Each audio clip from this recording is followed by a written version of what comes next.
Sorry. No. I got the time. I'm enjoying myself. I don't know about you. So what happens? The subject engages you off and on until it reaches a point where it says, "Look, I'm ready." That means I am ready. Then you start. First line, second line, third line. It goes there. Then it starts growing because you're focused. You're gathering. You're tapping. And you put together and you use all the tricks you have. Like the one I wrote on Bukit Panjang. I've sent it to a few people, and you can Google and you can see what Peter Nazar says about it. I wrote one on the Pranakans for a friend in Malacca, a very dear friend. And because you have to be a professional, you revise, you put the best. If you wait for inspiration, how long can you wait? It's like remember Little Abner, the cartoon? Okay. You remember that one? Yes. Waiting under the apple tree, waiting for the apple to fall. You cannot do that. You've got to work at it, revise and work at it. You've got to, in other words, the key to it, two things. One, you have to convert craft into art. Your craft should be to create an art that is artless, that looks almost spontaneous. Huh. Yes, you have to do that. The other one is, as part of that, to say more with less. Say more with less? Yes. What do you mean by saying Very more simple. with less? Best words in the best order.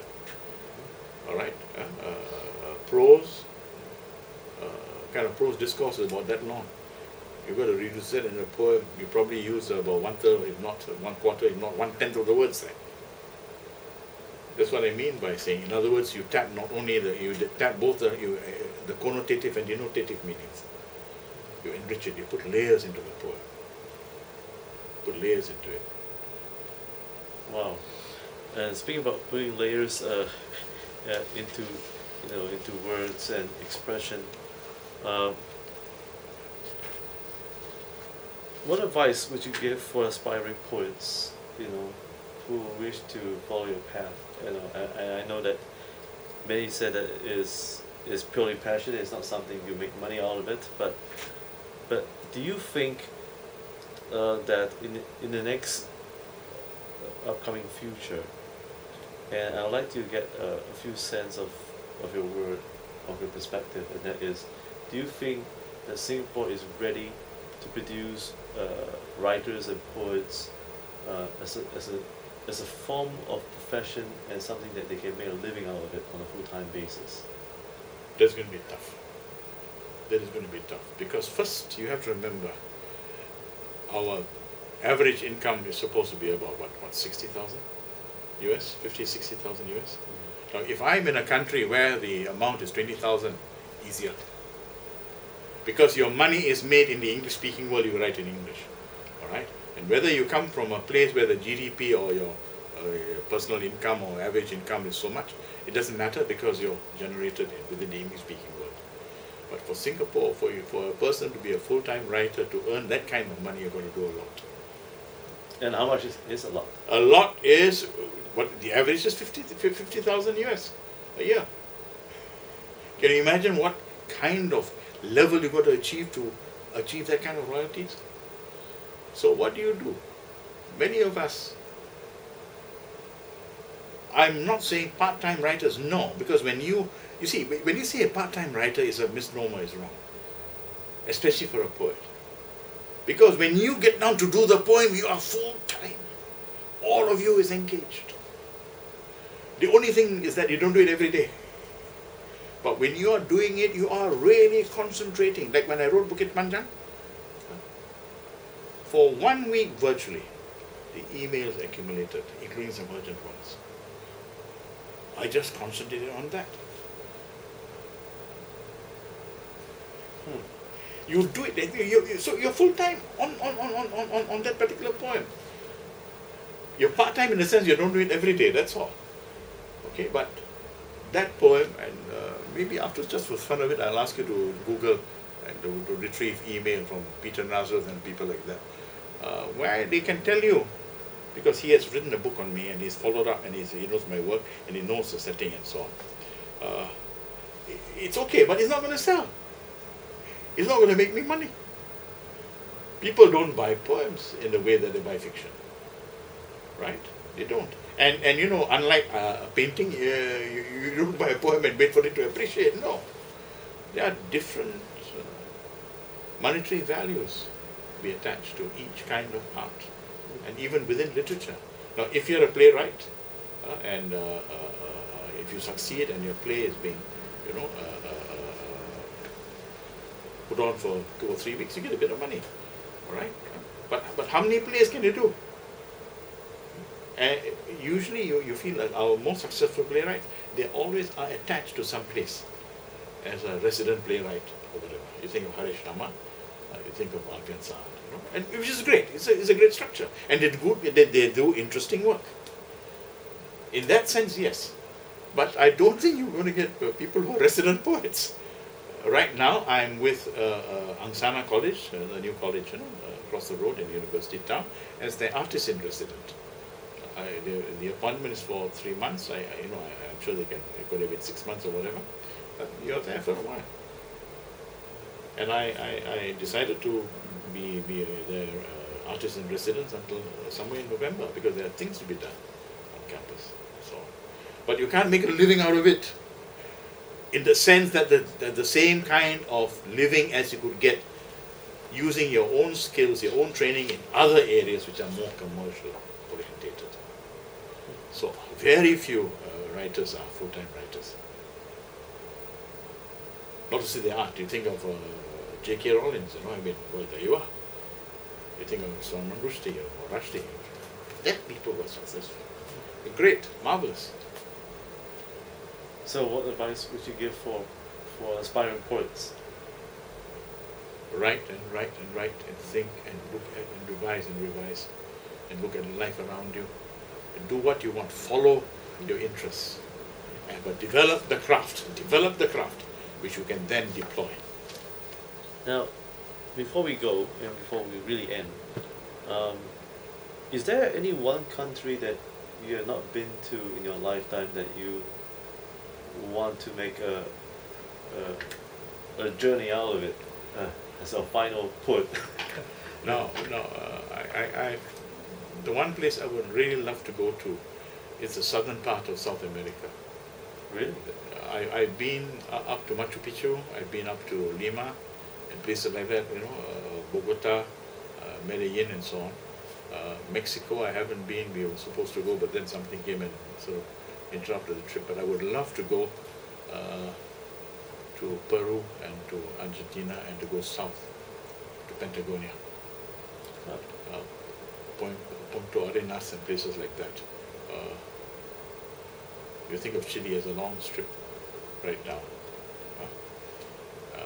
Perhaps go to Terra del Fuego and so on. And maybe, if possible, a journey down the Amazon. If possible. And if possible, the dream journey would be to start from Machu Picchu, that area, and then follow the Urubamba into the Ucayali, and the Ucayali flows into the Maranon. The Maranon then flows into the Amazon. And that's where you can find tons of butterflies. Probably butterflies, but the history there is fascinating, and the scenery is fascinating. That's one area. The other area, well, there's more than one area. Central Asia. Central Asia, really. You think of the history, the number of peoples who went there. I was just reading last night the life of Genghis Khan, and after his life, the life of Timur Lang, or known in the West as Tamerlane, Timur Lang, who, incidentally, the Chinese might be Muslims today had he not died, you know, because he never lost a battle virtually. And he was just about to attack China at a time when the China was weak. We had the Southern Sung and so on, you know, and he died because for once he decided to go on a winter campaign, and he caught a fever, and he died. Timur Lang, a very vigorous and, from some points of view, cruel conqueror. He massacred all the inhabitants, and he used to build towers out of human heads and so on and so on.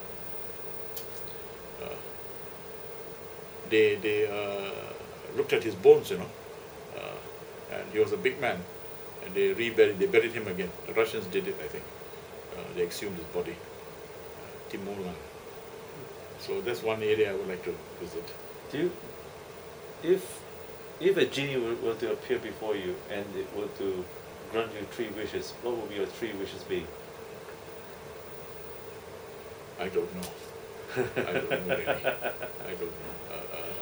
Wishes are very dangerous things. You wish what you get for, I suppose. No.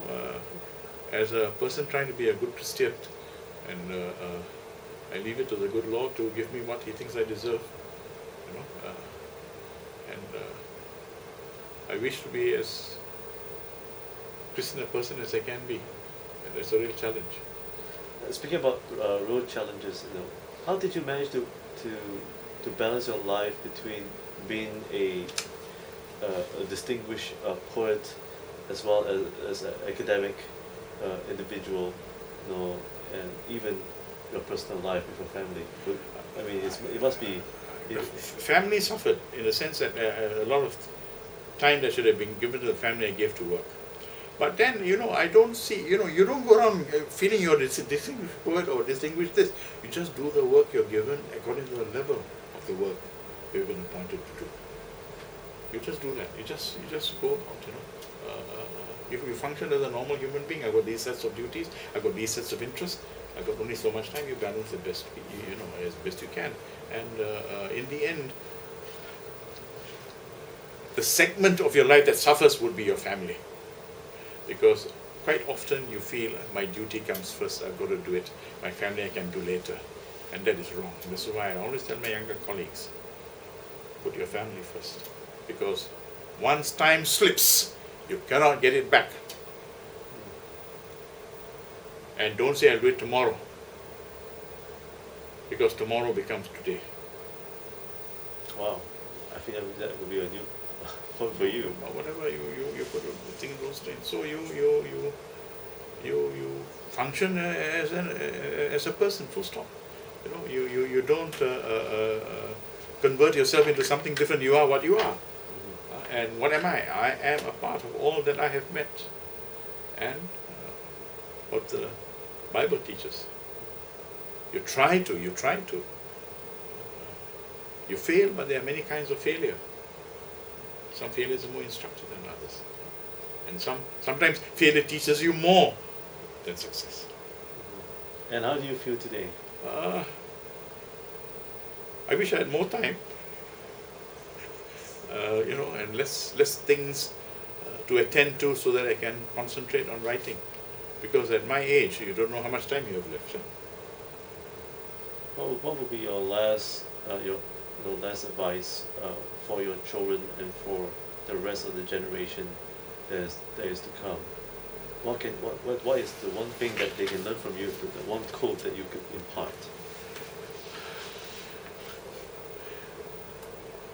I rather not say and give any advice because it's so difficult, so easy to give advice and it's so easy to be wrong.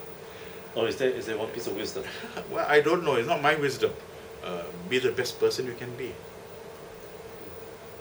Oh, well.